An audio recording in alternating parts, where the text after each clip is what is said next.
What fact totally changed your perspective? There are real-life castles that are less expensive to buy than a New York City apartment. Real-life castles are hard to insulate and don't have good Wi-Fi range. You can actually get a free castle in France as long as you can provide a plan for how to keep up with upkeep of the castle so that it won't become a ruin. If you have a problem and you completely lose your head over it, you now have two problems. Most people are too wrapped up in their own lives and insecurities to focus on your little stumbles. Try to think of other people's embarrassing moments. It's actually quite hard to do, and if I do think of something, I don't dwell on it or give it more than a fleeting thought. It's usually no big deal. It's kind of nice to know that no one really gives a shit, and maybe that one cringy thing I once said isn't actually that big of a deal. Related note: when I realized that I would never talk to someone the way I talk to myself, it was a little lightbulb moment. Self-compassion is a long road. Knowing that the way someone treats you is often a reflection of their own problems or issues and quite possibly has nothing to do with you. Maybe the people that you think think you don't like them. Shout out to my girl Jenna from work, who I thought hated me and who thought I hated her, till we opened together and bonded over cartoons and cats. The majority can be wrong, very, very wrong. Changed my outlook on the world completely. I wondered why Lord of the Flies was a major literature in my grade 6 year. I was too young then to care, but eventually it started to make sense. Democracy done in haste, decisions for a short-term benefit made by uninformed masses and swayed by charismatic leaders or just unknown fears can be destructive, sometimes tragic. The best way to never get in an accident is to assume that all drivers around you are idiots. It'll keep you alert, and always assuming that the other drivers are gonna fuck up and do something stupid. I read somewhere recently, probably Reddit, the best piece of driving advice ever. It went something along the lines of, don't be nice, be predictable. We judge others on their actions, but ourselves on our intentions. The world moves on with or without us. Yeah, shit, I remember the first time I really traveled to another country. Whilst I was walking around, it suddenly hit me that all the people were just living their lives. It sounds so stupid because of course that's what they were doing, but it's the first time it really hit me how many people in the world just live their lives oblivious of us. It sounds like a super downer sort of thing, but it made me feel so insignificant. In the grand scheme of things, the things I do just won't matter. Literally no one cares. It gave me a new lease on life. I find myself not caring as much about the small stupid things as much. And when I feel sad, I just think of those people living so far away, just living their lives, and it snaps me out of it pretty quickly. An example of being mutually beneficial. Giant tarantulas keep tiny frogs as pets. The tarantula protects the frog from predators, and the frogs, in turn, eat insects that could possibly harm the tarantula's eggs. The longest a nicotine craving will last is 180 seconds. That means all I need to do is resist for 3 minutes. My last cigarette was January 25, 2008. You have an increased chance of getting murdered or committing suicide if you win it big in the lottery. Just because someone has it worse doesn't mean you can't complain about your own problems. It's okay to be a whiny little bitch sometimes. The suffering of one does not negate the suffering of another.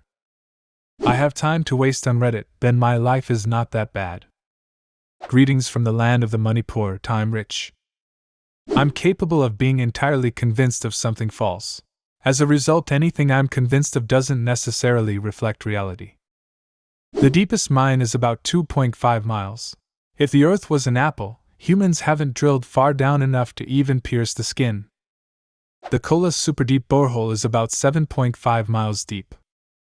And it collapsed from heat and pressure despite being just 9-inch in diameter. We're not going to have a tunnel to China anytime soon. Friends don't last forever. They last a lot longer if you refrigerate them. Even longer frozen, but they lose the fresh taste.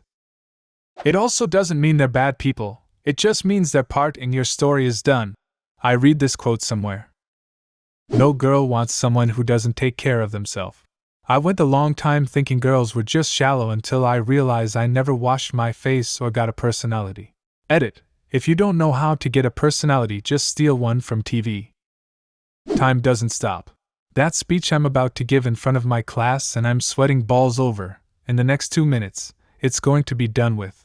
2 minutes is 2 minutes. You are not stuck in traffic, you are part of it. Sounds like a stupid thing, but it totally changed my outlook on my commute. Hey, are you coming into work? Yeah, sorry, I'm in the parking lot now. I just got caught up being traffic. What? Yeah, some other guy was on his way to a doctor's appointment, and I had to fuck up his schedule. I'll see you in a few minutes. Not really a fact, but good advice. Never argue with a fool because a stranger walking by won't be able to tell the difference. Sort of related, Churchill said that a fanatic was someone who will not change their mind and cannot change the subject. My fly being down during the presentation I thought I nailed. There are planets out there without suns, planets that are hurtling through space in absolute total darkness. Imagine being there. When people drive drunk in the countryside, they'll sometimes drive without lights on in order to avoid being spotted in the distance by cops. I feel like there's a comparison to be made between these people and your hurtling planets. A 12-ounce can of soda pop has 20 packets of sugar in it. Martin Luther King Jr. and Anne Frank were born the same year. Blows my mind whenever I think of it. Abraham Lincoln and Charles Darwin were both born on February 12, 1809. If cats were our size and we were their size, they would not even hesitate for a moment to kill and eat us, after playing with us. I now understand my cats better. It would only play with you if it was a domestic cat. Feral cats don't play with their prey when hungry. They quickly and efficiently kill it within seconds to waste as little energy as possible. Well, that's comforting, I guess. There is this very big number called Graham's number. The entire freaking universe does not have enough space or atoms for you to write down every digit. How strong gravity is at a neutron star? If you were to stand on top of one, you'd be flattened at the subatomic level. What's really cool is that it wouldn't just crush you. It would crush you so hard that the molecules that make up your body would stop obeying what we typically think of as fundamental laws of particles. Everyone goes on about black holes, neutron stars are cool as shit. Life is unfair. But life is unfair for everyone. Sometimes you have it better, sometimes you have it worse. Applying this mindset made me feel less mad at a lot of circumstances, even though it sounds dumb. Everywhere in the universe looks like the center of the universe. The fact that on the quantum level, observing something alters its behavior. I was taught how it works like this. If the only way to know if something exists is to bash it with a hammer, everything we find will be dented. Because to observe something you must interact with it. You can't choke an owl. I like the idea that this changes your perspective on life. He's an owl. The high ground is a tactical advantage in combat situations. You underestimate my power. This sounds really obvious, but bear with me. Recently I realized that reality only exists in one form, and that it in your brain, your body, your perspective. So wishing you were someone else, looked like or acted like someone else, or had different talents is literally wishing you were born in an alternate universe or something, which people don't typically do. Everyone accepts that we live on planet Earth as humans and not Mars as aliens. So what I need to accept is that the only life there is ever going to be is mine. Like, there was no reality before I was born as myself, and the instant that I die the world will cease to exist. I mean, sure, other people will live, but I will not, and in that sense life will, as the literally only thing keeping me in this reality is my own body, brain, and thoughts. Every single about me is literally the only thing that makes sense, because if I wasn't me I wouldn't be anything at all. If you know what I mean, you know. If not, I don't know what to tell you. I found out finances played a big role in this little girl dying of cancer in my hometown. It changed how I felt about healthcare. I had my life repeatedly ruined by the VA and military after I got shot in Afghanistan. It made me vehemently opposed to any form of government healthcare for years. Then I watched this little girl in my hometown die slowly from cancer over social media. Her family did GoFundMes and sold t-shirts to raise money for the treatments. She died after a bitter, heart-wrenching struggle, and her family was completely ruined emotionally and financially. It really shocked and scarred me. She was a beautiful, innocent, little kid going through an unimaginable horror. I felt deeply for her because of my own medical struggles, and when I found out that expenses played a large contributing factor in her death, it really broke my mind.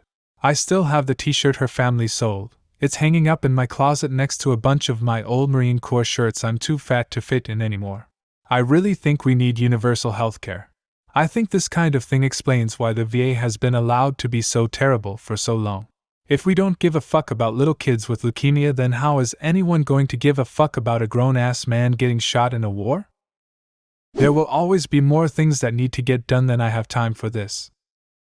Shortly after high school, I read a book that explained to me that the main reason I was Christian was because I happened to be born into white, rural America in the 1900s, not because Christianity is the golden, objective truth of the universe, as I had been taught to believe.